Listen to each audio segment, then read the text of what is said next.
வணக்கம் ஃப்ரெண்ட்ஸ். இன்றைக்கி நம்ம புதுக்கோட்டை சமையலில் ரொம்ப சூப்பராக குடமிளகாயை வச்சு இட்லி தோசைக்கு ஏற்ற மாதிரி நம்ம ஒரு கிரேவி பண்ண போகிறோம். இதை எப்படி பண்ணுறதுன்னு பார்க்கலாம். அதுக்கு முன்னாடி நீங்கள் நம்ம சேனலை முதல் தடவை பார்க்குறீங்கன்னா புதுக்கோட்டை சமையலை சப்ஸ்கிரைப் பண்ணி பெல் ஐக்கானையும் கிளிக் பண்ணிக்கோங்க. இப்போ நம்ம வீடியோக்குள்ளே போகலாம்.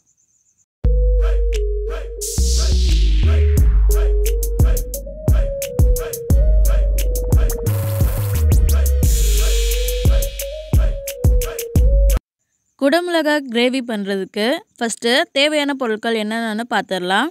குடமிளகா நான் இன்றைக்கி 2 எடுத்திருக்கேன். சின்னமாக இருந்தால் 2 எடுத்துக்கோங்க, பெருசாக இருந்தால் 1 எடுத்துக்கோங்க. குடமிளகாவை இந்த மாதிரி தட்டையாக இந்த மாதிரி சைஸ்க்கு கட் பண்ணி எடுத்துக்கோங்க. எல்லாத்தையும் 2 பெரிய வெங்காயம் எடுத்திருக்கேன். 2 பெரிய வெங்காயத்தையும் நம்ம குடமிளகாய் கட் பண்ண மாதிரியே தட்டையாக கட் பண்ணி எடுத்து வச்சுக்கோங்க. ஒரு பெரிய வெங்காயத்தை சும்மா சின்னமாக நறுக்கி வச்சுருக்கேன். முட்டைக்கு எப்படி நறுக்குவோமோ அந்த மாதிரி சின்னமாக நறுக்கி வச்சுக்கோங்க.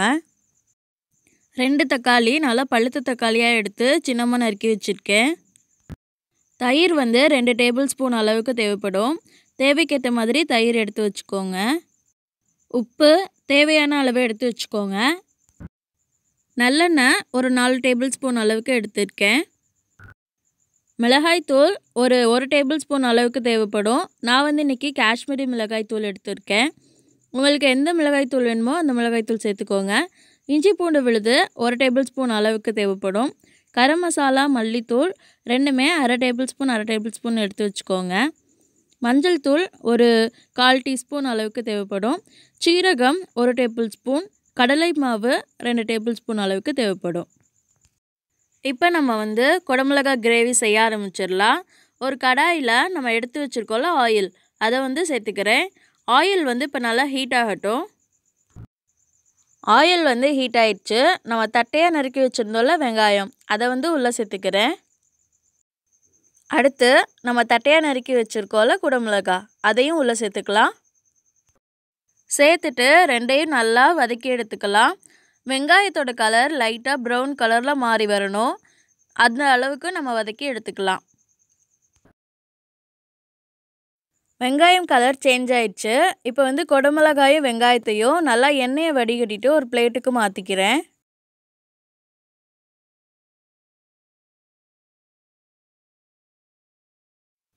இப்போ அதே எண்ணெயில் நம்ம ஜீரகம் சேர்த்துக்கலாம்.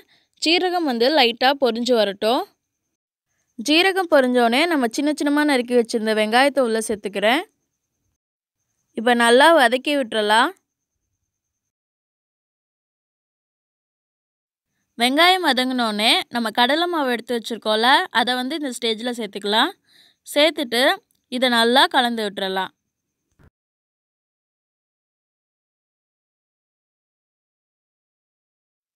கடலை மாவோட பச்சை வாசனை போனதுக்கப்புறமா இஞ்சி பூண்டு விழுது சேர்த்துக்கிறேன். சேர்த்துட்டு இதையும் இப்போ நல்லா கலந்து விட்டுக்கலாம்.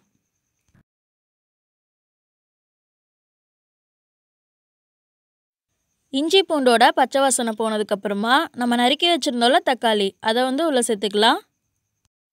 இப்போ இதை நல்லா வதக்கி விட்டுறலாம்.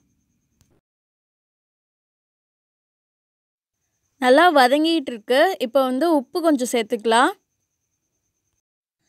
இப்போ நல்லா கலந்து விட்டுடலாம்.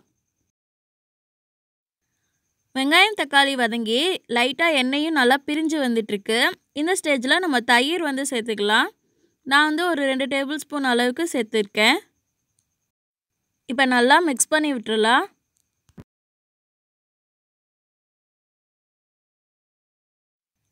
எண்ணெயெல்லாம் நல்லா பிரிஞ்சு வரணும். அது வரைக்கும் மூடி போட்டு இப்போ நம்ம வச்சிடலாம். இப்போ ஓப்பன் பண்ணி பார்க்கலாம். எண்ணெயெல்லாம் நல்லா பிரிஞ்சு வந்திருக்கு பாருங்கள். இந்த மாதிரி தான் வந்திருக்கணும்.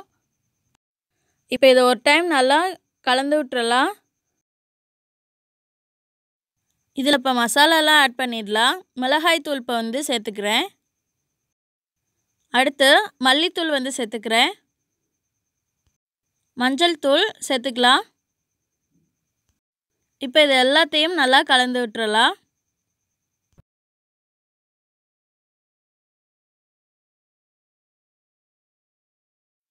மசாலா தூளோட பச்சை வாசனையெல்லாம் போய் எண்ணெயும் நல்லா பிரிஞ்சு வந்திருக்கு பாருங்கள்.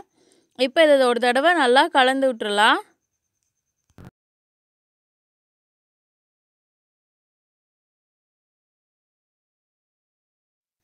கலந்து விட்டதுக்கப்புறமா சின்ன டம்ளரில் 1 டம்ளர் அளவுக்கு தண்ணி சேர்த்துக்கிறேன். உங்களுக்கு கிரேவி எந்த அளவுக்கு வேணுமோ அந்த அளவுக்கு நீங்கள் தண்ணி வந்து சேர்த்துக்கோங்க. இப்போ இதை நல்லா கலந்து விட்டுறலாம்.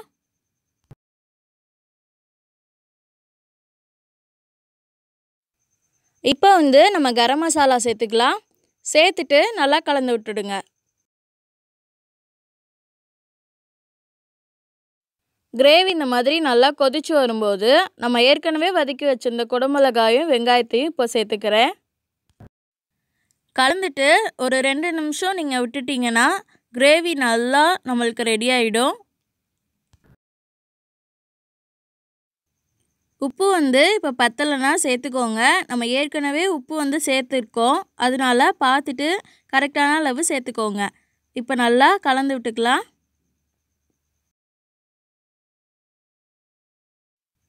நல்லா எண்ணெயெல்லாம் பிரிஞ்சு வந்திருக்கு பாருங்கள். 2 நிமிஷம் ஆயிடுச்சு. இப்போ இதை ஒரு டைம் நல்லா கலந்து விட்டுக்கலாம். நம்மளுக்கு கிரேவி சூப்பராக நம்மளுக்கு டக்குன்னு ரெடி ஆயிடுச்சு. சிம்பிளாக செய்யக்கூடிய இந்த கிரேவியை கண்டிப்பாக உங்கள் வீட்டில் ட்ரை பண்ணி பாருங்கள். உங்கள் வீட்டில் செஞ்சு கொடுத்துட்டு எப்படி இருந்ததுன்னு நீங்கள் மறக்காமல் இந்த வீடியோவுக்கு கீழே கமெண்ட் பண்ணுங்கள். லாஸ்ட்டாக இதில் கொஞ்சோண்டு கொத்தமல்லி சேர்த்துக்கிறேன். அவ்வளோதான். ரொம்ப சூப்பராக டக்குன்னு நம்மளுக்கு குடமிளகாய் கிரேவி ரெடி ஆயிடுச்சு. இது இட்லி, தோசை, சப்பாத்தி, ஏன் சாதத்துக்கு கூட வச்சு சாப்பிட்லாம். அந்த அளவுக்கு டேஸ்ட்டாக இருக்கும். கண்டிப்பாக ட்ரை பண்ணி பார்த்துட்டு மறக்காமல் உங்கள் ஃபீட்பேக்கை தெரியப்படுத்துங்க.